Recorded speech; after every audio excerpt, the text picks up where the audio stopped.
Good evening, seekers and storytellers, and welcome back to the Midnight Museum. Tonight, we are opening a door that has been sealed for more than 2,000 years. It leads to a story told by the philosopher Plato, a story of an island civilization of unheard-of power, a marvel of engineering and wealth that, in a single, dreadful day and night of misfortune, vanished into the depths of the sea. For centuries, that story has been treated as a myth, a cautionary tale about hubris, a philosopher's fiction. But what if it wasn't a fable? What if it was a memory? A memory of a real place, a real people, erased from the world so completely that only this one haunting echo remains.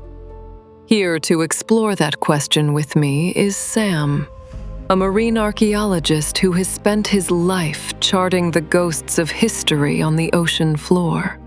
Sam, welcome back to the museum. It's a pleasure to be here, Alex. You know, every archaeologist, no matter how grounded or skeptical, has a quiet soft spot for the Atlantis legend. It represents the ultimate discovery. Not just a city, but an entire lost chapter of the human story. It's the story that refuses to die. People have claimed to find it everywhere from the Caribbean to Antarctica. What is it about Plato's tale that gives it such staying power? I think it's the sheer detail. Plato wasn't vague. He gave measurements. He described the culture, the engineering, the politics. He wrote of a city of concentric rings of land and water, connected by canals large enough for ships to pass through. He described a grand temple at the center, covered in precious metals, dedicated to the sea god Poseidon. And most importantly, he gave it a location, beyond the Pillars of Hercules, which we know today as the Strait of Gibraltar. Well, Sam, the reason you're here tonight is because off the coast of Spain, in the very waters where Plato hinted it might be, an archaeologist claims to have found it. Not a myth, but massive concentric walls on the seafloor, eerily, almost impossibly matching the legend. So, let's start with the man behind this. This isn't some wild-eyed treasure hunter. This is Michael Domelin, an archaeologist who has been on a quiet, persistent 8-year quest in the waters off Cádiz, Spain. Exactly. And his quest wasn't just about staring at old maps. It was powered by some of the most advanced underwater imaging technology we have. Multi-axis echo sounders and LiDAR. Think of the sonar not as a simple ping, but as a digital paintbrush. As the boat moves slowly over the water, this device paints a three-dimensional picture of the seafloor, revealing its contours with centimeter-level precision. And it's a painstaking process, I understand. He described spending 7 hours a day, just slowly sailing back and forth, filling in the digital canvas. It's incredibly tedious work. For years he found hints, but nothing definitive. Then, in 2018, a massive storm hit the coast. It was a fortuitous act of nature. The storm churned up the seabed, scouring away layers of sediment that had hidden the bottom for centuries. And when Domelin went back, he saw them for the first time. Clear, rectangular formations on the seabed. And that was the catalyst. That's when he brought in the high-tech sonar to map the area in detail. Can you imagine that moment, Sam? After years of searching, he gets the 3D point cloud data back. He loads it onto his computer. The image resolves. And there on the screen are evenly spaced, massive circular walls. He said the hair on his arm stood on end. Because the power of this claim isn't just one piece of evidence. It's the staggering alignment of multiple pieces of evidence with Plato's 2,000-year-old text. Let's go through it like a checklist. Sam, first point. Plato described the capital of Atlantis as a city built of 3 concentric rings of land, separated by rings of water. And Doñana's sonar revealed 3 massive, submerged concentric walls. Some of these structures are reported to be 20 feet tall, or about 5 to 7 meters, and the entire complex spans nearly half a kilometer across. Okay, point 2. Plato wrote that at the very center of the city stood a great temple dedicated to the sea god Poseidon. Doñana's team identified a large, rectangular ruin at the exact center of the concentric rings. The geometry is clearly artificial. Point 3. Plato mentioned grand canals connecting the rings to the sea and enormous harbor structures. The scans show distinct, carved canal-like gaps between the walls. More than that, the entire area is littered with huge, right-angled stone blocks, scattered as if thrown by a tremendous cataclysm. As an archaeologist, I can tell you, right angles and massive repeating circular patterns on that scale are not very common in nature. And this alignment is so compelling that it exploded online. There were viral social media posts exclaiming, "Atlantis may have just surfaced." It even made its way onto major podcasts, where you could hear the host, Joe Rogan, just stunned into silence as the evidence was laid out. It captured the public imagination because it wasn't just a vague claim. It was a direct, point-for-point comparison that is very, very hard to dismiss as mere coincidence. But Sam, as you just said, not very common isn't the same as impossible. And it's fair to say that the mainstream scientific community remains deeply skeptical, doesn't it? Deeply skeptical is an understatement, and for good reason. The seafloor is a bizarre and dynamic place, and nature can be a surprisingly geometric architect. Before we declare something a lost city, we have to rule out all the ways nature could be fooling us. So what could create something that looks so much like a ruined city? Well, there are a few fascinating possibilities. Geologically, you can have features like the Richat structure in Africa, the so-called Eye of the Sahara. It's a massive, almost perfectly circular set of concentric rings visible from space that was also once claimed to be Atlantis. We now know it's a natural geological dome that has eroded over time. On the seafloor, gas seeping from below can create circular depressions called pockmarks, and minerals can precipitate out of the water to form massive geometric concretions that are often mistaken for artifacts. So the Earth itself can draw circles. What about life? Oh, life is an even better artist. Off the coast of Japan, there are these beautiful, ornate underwater crop circles. For years, no one knew what made them. It turned out to be a tiny species of pufferfish. And in the Mediterranean, scientists have found over 1,000 perfect rings, some 20 meters across, that turned out to be a rare type of coral atoll, a living structure. That's incredible. But those are relatively small scale. What about massive structures that look like walls or pyramids?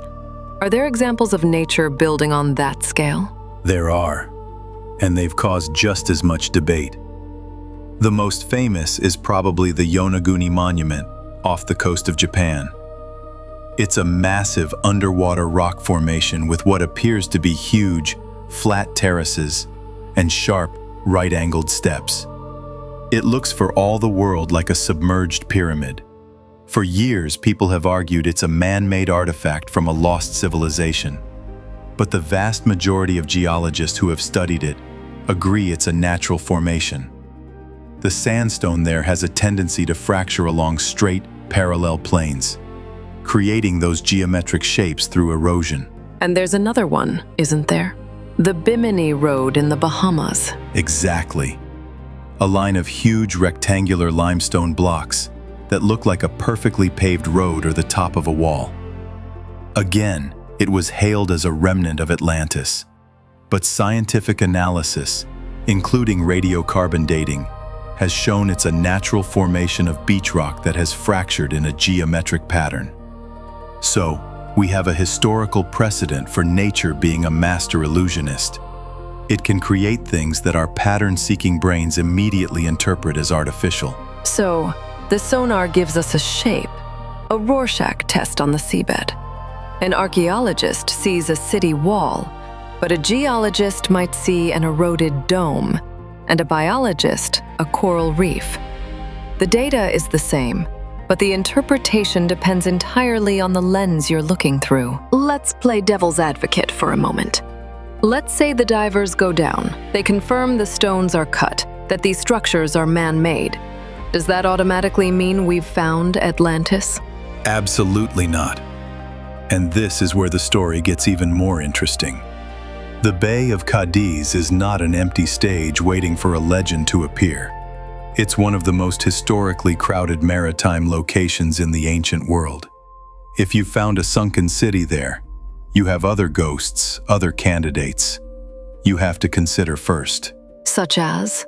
First, the Phoenicians.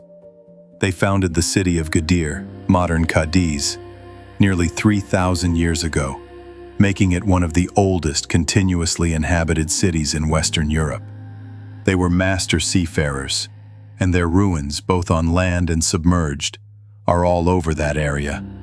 In fact, right under the modern city, you can visit the Gadir archaeological site and see the foundations of their homes and streets from the 9th century BCE. And who is the second ghost? A civilization just as mysterious as Atlantis, but far more historically accepted. The Tartessians. Tartessos was a fabulously wealthy, semi-mythical Bronze Age kingdom in southern Spain that traded with the Phoenicians and then vanished from history. For decades, archaeologists have been searching for its capital. Many believe it lies somewhere in this exact region, submerged at the mouth of the Guadalquivir River. I've read that there have been some major Tartessian discoveries recently. That's right. This isn't just an old story. It's an active field of discovery. At a site called Casas del Turuñuelo, deep inland, archaeologists have found incredible remains that are rewriting Tartessian history. They've found the oldest Greek marble altar in the Western Mediterranean, evidence of mass animal sacrifice on a scale never seen before, and even the first human representations in Tartessian art. It shows they were a highly sophisticated, powerful, and deeply religious society, not just a footnote in Phoenician trading logs. So you're saying Donnellan, in his search for Plato's myth, could have accidentally stumbled upon the historical reality of Tartessos? It's a very real possibility. And here's what gives that idea so much weight. Just a few years ago, in the very same Bay of Cádiz, using similar LiDAR technology, archaeologists found another mythical site, the long-lost temple of Hercules Gaditanus. This was a legendary sanctuary visited by Hannibal and Julius Caesar, a place from ancient texts that many thought was just a story. And they found it, submerged right there. That discovery proves that fantastic-sounding places from ancient texts can be, and are, real. It lends a certain gravitas to any new claim, no matter how wild it sounds. Plato's story doesn't just describe a city, Sam. It describes its end. A violent, sudden end. In a single day and a single night of misfortune, it was swallowed up by the sea and vanished. Does the evidence on the seafloor match that part of the legend? It does. The sonar scans paint a picture of utter devastation. The outermost ring wall appears shattered, as if hit by the unimaginable force of a massive tsunami. The inner walls are completely displaced, broken apart, and scattered. This was not a city that slowly sank or fell into ruin. This was a place that was violently destroyed. A catastrophe. And for years, supporters of the Atlantis theory have pointed to a controversial but compelling scientific idea for a real-world global catastrophe: the Younger Dryas impact hypothesis. Right. The theory, in simple terms, is that around 12,800 years ago, A comet broke apart and fragments of it slammed into the Earth or exploded in the atmosphere. The impacts are thought to have triggered the melting of ice caps, causing catastrophic global floods, and plunging the planet into a period of rapid, dramatic climate change known as the Younger Dryas. And here is the crucial connection. Plato, writing 2,000 years ago, gave a date for the destruction of Atlantis. He said it happened 9,000 years before his time. If you do the math, that puts the cataclysm at roughly 9,600 BCE, which aligns almost perfectly with the date science gives for the Younger Dryas event. Let's dig into that a bit more, because the Younger Dryas impact theory is a huge controversial story in itself. What's the evidence for this giant comet impact? Proponents point to a thin layer in the sediment from that exact time, called the Younger Dryas boundary layer. At sites across North America, South America, Europe, and Asia, they've found what they call impact proxies. These include elevated levels of platinum, an element rare on Earth but common in asteroids and comets. They've also found microscopic spherules of melted rock and metal, and even nanodiamonds, which can be formed under the extreme heat and pressure of an impact. But you said it's a fringe theory. Why hasn't the scientific community embraced it? Because for every piece of evidence, there's a counter-argument. The mainstream explanation for the Younger Dryas cooling is that a massive glacial lake in North America burst, flooding the Atlantic with fresh water and shutting down the ocean currents that carry heat north. Critics of the impact theory argue that the evidence is inconsistent, that some of the initial findings couldn't be reproduced by other labs, and that things like platinum spikes and wildfires could have other, more terrestrial explanations. It's a fierce, ongoing scientific debate, but the chronological alignment with Plato's story is tantalizing. So we have a site that looks like the legend, in the location of the legend, with damage consistent with the legend's cataclysm, which in turn aligns with a scientific theory for a real-world global catastrophe from the same time period. The chain of coincidence is staggering. Michael Donnellan said something that has stuck with me throughout all of this. He said, "If it isn't Atlantis, it's even more interesting." And after this conversation, Sam, I think I finally understand what he means. I think he's absolutely right, because what we have now is a profound question marked on the seafloor. These sonar scans are just the beginning.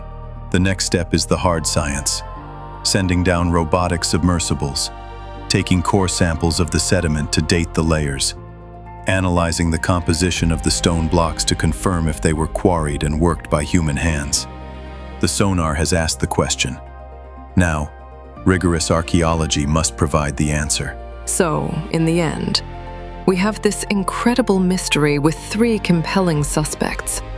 Plato's Atlantis, the lost capital of Tartessos, or a masterpiece of natural geology. Exactly.